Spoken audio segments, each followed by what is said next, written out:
안녕하세요. 법무사 호인사무소 김민수 법무사입니다. 오늘은 개인회생 신청 자격에 대하여 설명드려보도록 하겠습니다.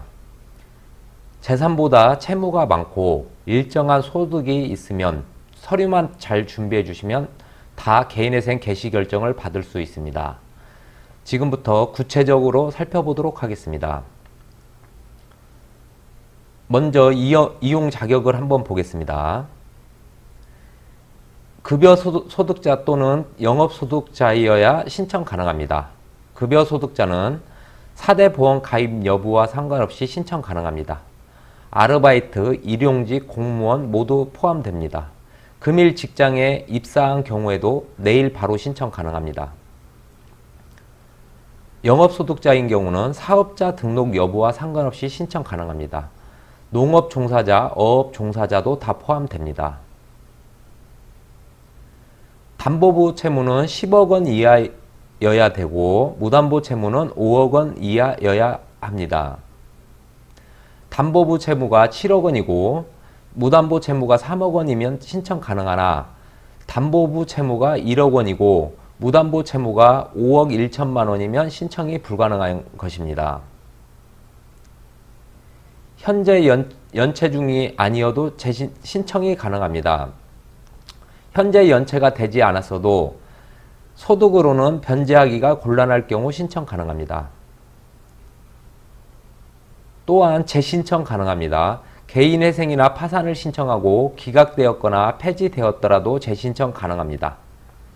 다만 개인회생이나 파산을 신청하고 면책되었을 경우에는 개인회생 면책되고 5년이 경과 후에 신청이 가능합니다.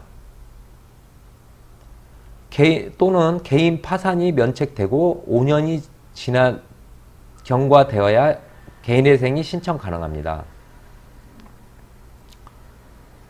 마지막으로 재산보다 채무가 많아야 합니다. 이번에는 포함되는 채무를 살펴보도록 하겠습니다. 부동산 담보대출 포함이 됩니다. 신청 시 미확정 채권으로 포함시키며 근저당권이 설정된 부동산은 변제계획 인가 후 임의 경매로 처분됩니다. 이자를 잘 납부하면 경매 진행을 하지 않는 은행도 있습니다. 차량 담보대출도 부동산과 마찬가지로 별채권으로 포함이 됩니다. 신청 시 미확정 채권으로 포함시키며 이자를 잘 납부하면 경매 진행을 하지 않으므로 계속 사용할 수 있습니다. 월 변제금과 별도로 납부하여야 합니다. 다만 외국계 캐피탈회사는 경매 진행합니다. 신용대출, 카드대출, 카드 사용료, 신청 시 확정 채권으로 포함됩니다. 개인 채무는 금융자료로 확인되는 채무만 가능합니다. 원금을 차용할 때 통장으로 입금받은 내역, 이자를 지급한 내역, 개인 채무가 사업을 하면서 자재대금을 미지급한 것이라면 거래처 원장 등이 필요합니다. 단 개인 채권자가 신청인과 친인척 관계일 경우 법원에서는 채권을 제외시킵니다. 전기세, 수도세, 통신요금 등도 포함이 됩니다. 또한 핸드폰 단말기 대금도 포함 가능합니다. 세금도 포함이 됩니다. 국민연금, 건강보험, 고용보험, 산재보험, 지방세, 부가가치세, 종합소득세 등 세금은 모두 포함이 됩니다. 포함되지 않는 채무 한번 설명드리겠습니다. 벌금, 과료, 추징금, 과태료, 양육비, 근로자의 임금 및 퇴직금은 포함시킬 수 없으며 신청인의 채무에 보증인이 있다면 보증인은 개인회생 신청 당사자가 아니므로 보증인은 변제할 의무가 남게 됩니다.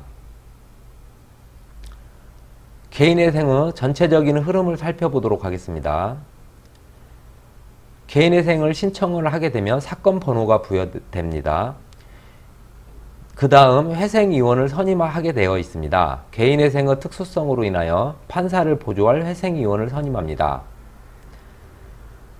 그리고 금지 중리명령을 할지를 결정을 합니다. 장래채권의 추심을 금지하는 것이 금지명령이며 현재 채권의 추심이 이루어졌을 때 이를 중단하는 것이 중지명령입니다. 신청 후 7일에서 10일 안에 금지명령이 나오는데 최근 채무가 가다하거나 재신청을 하는 신청인들은 금지명령이 기각됩니다. 면담기일이 잡힙니다. 의무적 사항은 아니나 법원은 면담기일을 지정하여 채무자를 법원에 출석하도록 합니다. 다음이 개시결정입니다. 법은 신청일로부터 1개월 이내에 개시결정을 하도록 되어 있으나 현실은 최소 2개월부터 6개월 후에 개시결정이 됩니다. 개인회생 개시결정이 되고 개인회생 채권자 이의 기간을 줍니다. 개시결정일로부터 3개월 이내의 기간을 정하여 채권자 집회를 하는데 대리인이 출석할 수 없으며 신청인이 출석하여야 합니다. 채권자 집회가 마무리되면 변제계획 인가 결정을 합니다. 변제계획 인가 결정이 되고 변제계획안의 가용소득을 변제기간 동안 납부를 잘 하는 것을 말하고 회생위원이 감독을 합니다.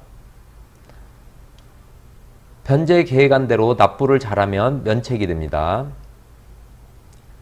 가용소득은 어떻게 결정이 되는지 한번 살펴보겠습니다.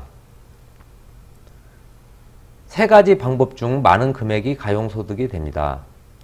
한 달 평균 소득에서 기준 중위소득을 제외한 금액이 가용소득이 되고 세금을 18개월로 나누었을 때 가용소득이 되고 청산가치 보장, 재산보다 많이 갚는 금액이 가용소득이 됩니다. 이 중 셋 중에 많은 금액이 가용소득이 되는 것입니다. 한 달 평균 소득은 급여소득자인 경우 세금을 제외한 1년 소득을 12개월로 나누면 한 달 평균 소득이 됩니다. 재직기간이 1년 미만이면 실제 재직기간은 한 달 평균 소득으로 산출합니다.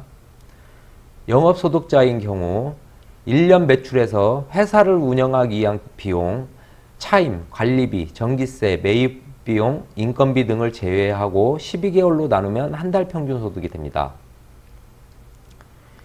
기준 중위소득을 살펴보겠습니다.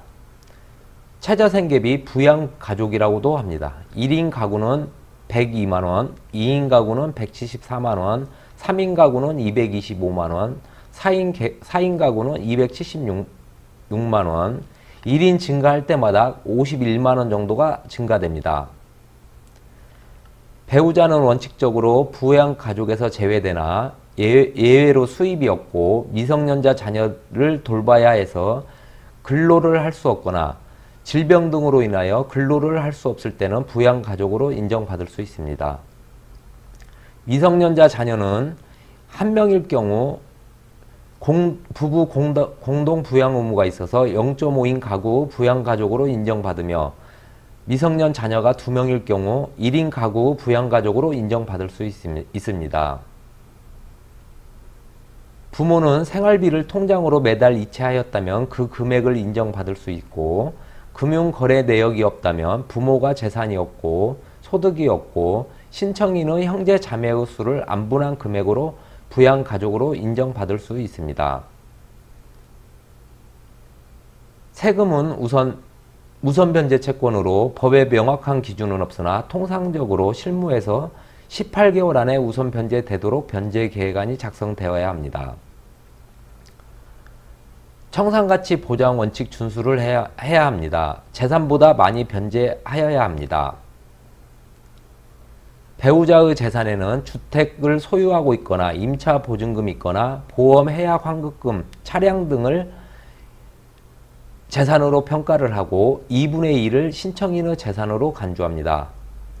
단 혼인 전에 배우자가 가지고 온 재산이라고 소명할 수 있으면 신청인의 재산에서 제외시킬 수 있습니다. 신청인이 아파트를 가지고 있으면 아파트를 실거래가에서 담보대출금을 제외하면 재산이 됩니다. 빌라를 소유하고 있으면 빌라 기준시가 130%에서 담보대출금을 제외하면 재산이 됩니다. 임차보증금은 실제 임차보증금에서 서울은 3,700만원, 수도권 가밀 억제권역, 인천 용인 화성 세종을 포함합니다. 3,400만원, 광역시 안산 파주 김포 광주를 포함합니다. 2천만원, 그 외 지역은 1,700만원을 제외하면 재산이 됩니다. 차량은 중고차 시세에서 차량 담보대출금을 제외하면 재산이 됩니다.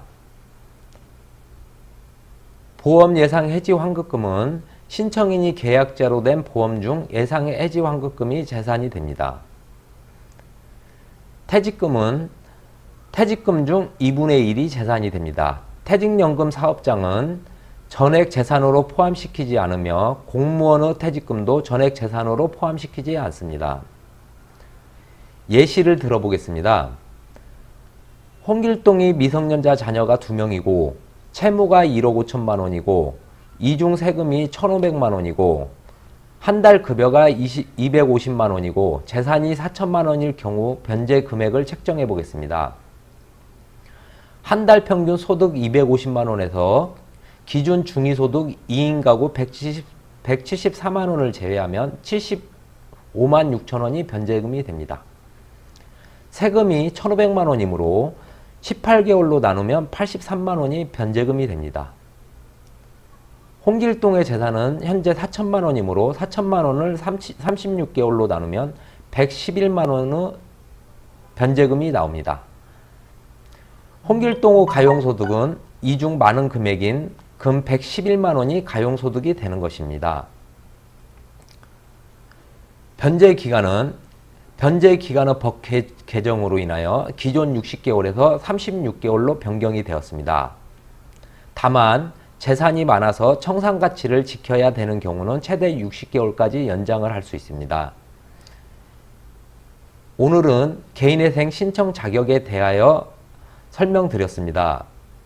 감사합니다. 법무사 호인사무소 김민수 법무사였습니다.